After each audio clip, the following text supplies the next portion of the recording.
Hello, welcome back to my diary. This is Toy Thursday, and I am Johnny Tiger.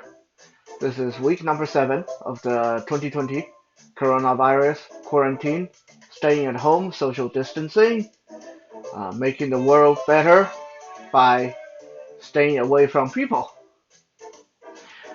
The date is April 30th. Look at that. We're almost into the month of May.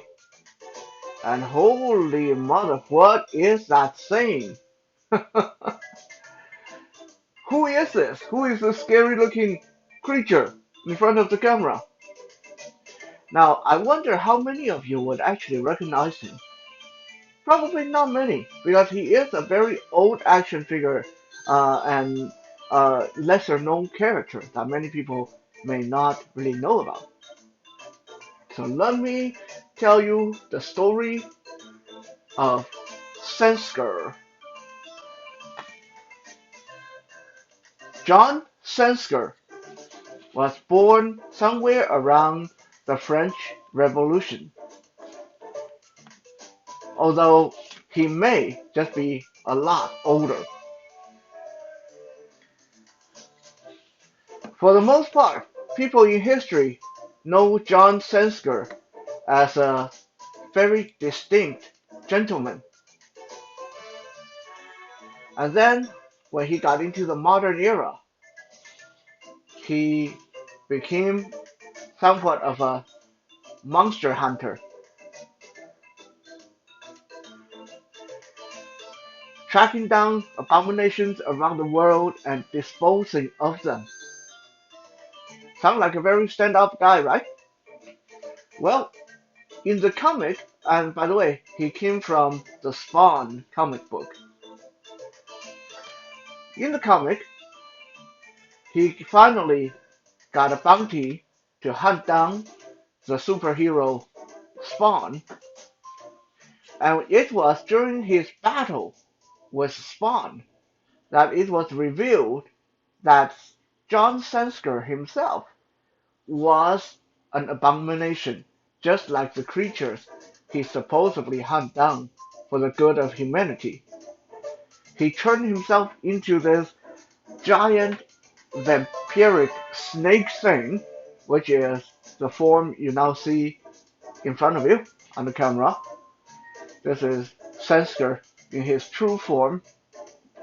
Just look at this thing. His bottom half is a snake, and his upper torso is some kind of aquatic creature, massive, pretty massive, and he has the head of a snake. This action figure was made in around 1996, and that was when I acquired him. So this is one of those childhood action figures that survived down through the years and been with me for a long time.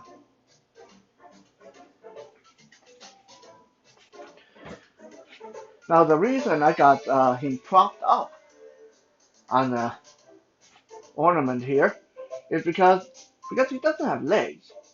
His lower torso is this giant snake tail. So this is one of those action figures that just absolutely refuses to stand up, uh, which makes displaying him very difficult. So you always have to prop him up against something, otherwise he's going to tip over, especially with that giant upper torso. He's just not going to stay standing unless you uh, do something like I do here, which is to prop him up against something. Now this figure actually came with two forms. There was another version of this action figure with a human face, with the original face of John Sansker. But the one I got here is more into his transformation. It got a snake head. And if you can tell, I don't know if you guys can actually see this, the sculpt on this guy is really, really good. This was made by Todd McFarlane. the guy who made all that Spawn toy.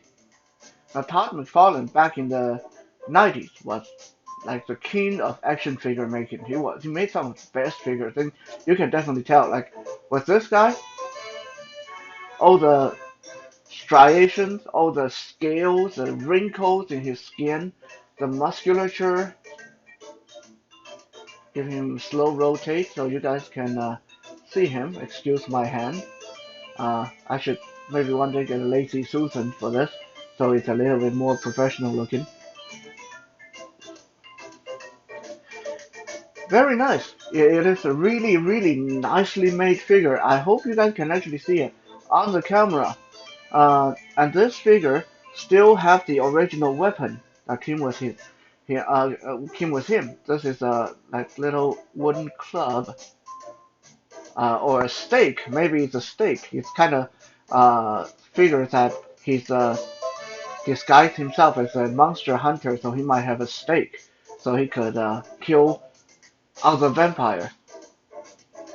Now, some people would wonder why was Sansker killing other abominations if he was one himself.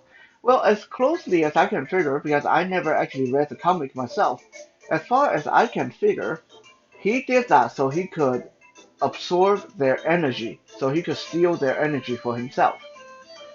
So, yeah, not a very nice guy when you think about it. He basically killed his own kind so he could steal their energy. Now, to give you guys an idea of how truly impressive this figure was, especially in the mid 90s, I'm going to give you guys a little comparison view here.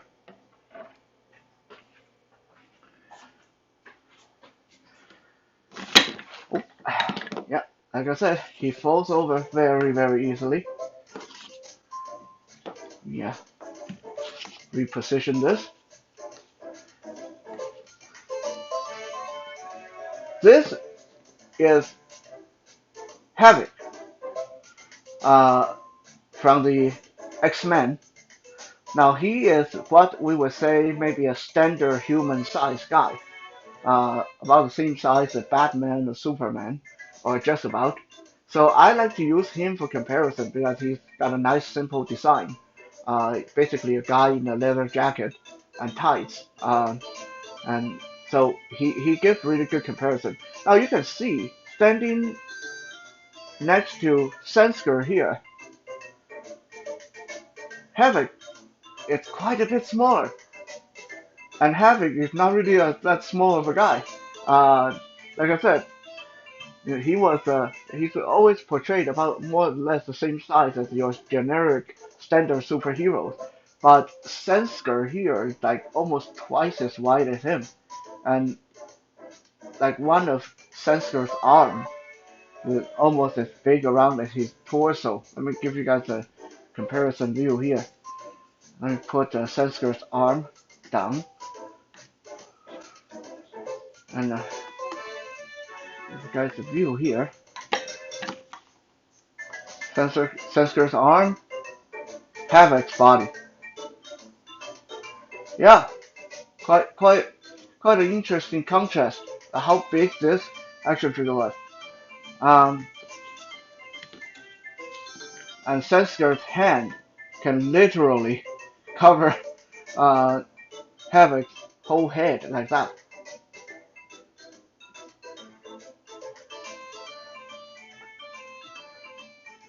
Now let's get rid of this guy because the focus is not on him. I just brought him over here for comparison purpose.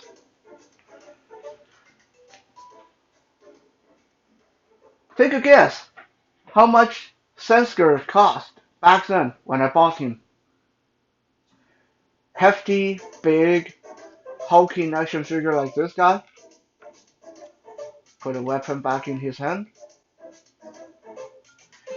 No reuse part, no duplicate mold. This guy, back then, 1996, was like $6. crazy how cheap action figures and toys were back then, even when they were really good quality stuff.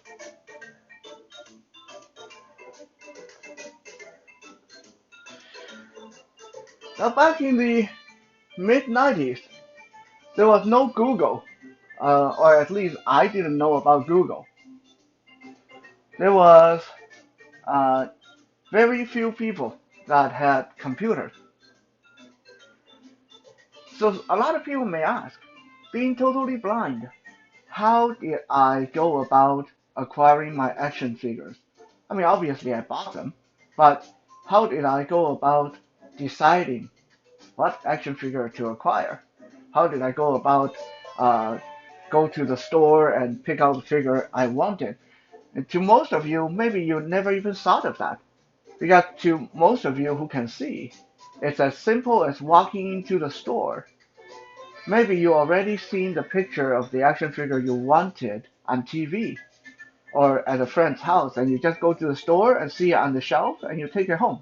You buy it and take it home. Make sure you buy it first, otherwise you're committing a crime. But have you thought about, like, as a blind guy, how was I doing this? Now, some of the action figures were given to me just by my parents, well, mostly my mom, and friends and other like teachers and other family friends as birthday gifts and stuff like that. And those were always a bit of a hit and miss. I never knew what I was going to get, and never knew if I was going to like them until I opened them. But a majority of my action figures actually came uh, from choice. So how did I make my choices? It was my younger brother Peter, of course. My mother hated when my younger brother Peter would help me pick out action figures. My mother always figured that Peter was just helping me spend money and waste money on pointless toys. But as a young collector, as a young blind collector, I couldn't ask for a better brother or a better friend or a better assistant than someone like Peter. So how did it work? Well, simple. Quite often, Peter and I would go to the store, and Peter would look through what was available on the shelf, and he would either recommend something for me, because Peter knew my taste in action figures, what kind of figures I would be interested in. So he would say, get this one, and then he would describe the action figure to me. Oh, this is a really big monster snake guy with a snake tail and really big muscles and really well made. You would like it. That's how he would say it. And I would take his word for it because Peter was very rarely wrong about recommending figures for me. Um, we had two MOs when we shop for action figures. Either we would go to the store totally oblivious as to what we were looking for, and basically we're just browsing to see if there's anything new, interesting looking on the shelf. And of course, if there was, Peter would alert me to it and describe it to me, and I would decide if I wanted to buy it or not. Now, this is an interesting little trivia. Back then, we just newly immigrated to Canada, so neither of us knew that much English. Neither of us knew about the pop culture here in North America. So we didn't know X-Men, we didn't know Superman, we didn't know Captain America, we didn't know Spider-Man, and a lot of the things that people take for granted here. Uh, so a lot of time we were not shopping for brand.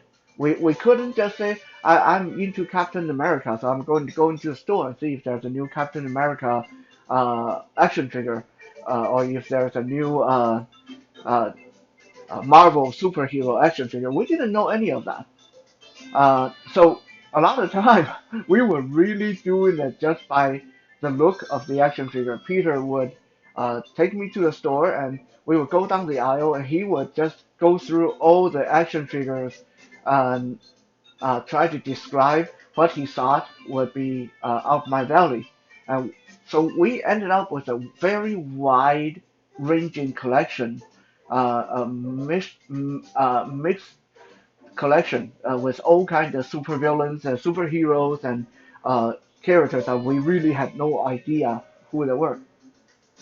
When I bought Sansker here, I definitely did not know his backstory. I didn't know which comic book he came from. I didn't know what he was about. I just knew that my brother recommended him because he's a big, scary looking snake dude. Uh, and I really loved this figure. I got home, opened him up, and I loved this figure. So that was the first way we would shop for figure. Just go and sort of like window shopping and just go for whatever looks interesting. Now the second MO we did was a lot more specific. Peter and I, we often joke about we were the grandfathers of the tabletop role-playing games. Nowadays, you see a lot of people that get together, they bring their action figures and they roll the dice and then act out these superhero campaigns. Back then, in the mid 90s, almost unheard of. Me and Peter, I think we were like one of the first people who started doing that at home. We had these grand epic battles with complete with stories and character profiles and different attributes that we would make up for all these characters, all these action figures, and we would roll the dice and act out stories on the tabletop and have grand epic battles. So the second way we would search for action figures, we would determine what to buy was depending on what we needed in our story, what we needed in our game. So let's say we are currently doing a Dungeon and Dragon medieval fantasy kind of story.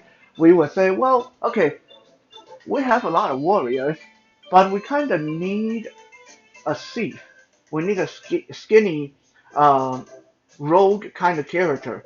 So let's go to the store and we'll browse the aisle and see if we can find someone that will look like that. If we need a fat character, we go to the store and see. Okay, let's see what fat action figure we can find. We need a giant mutant snake man. Then we go to the store and we find the giant mutant snake man. Those were the good old days.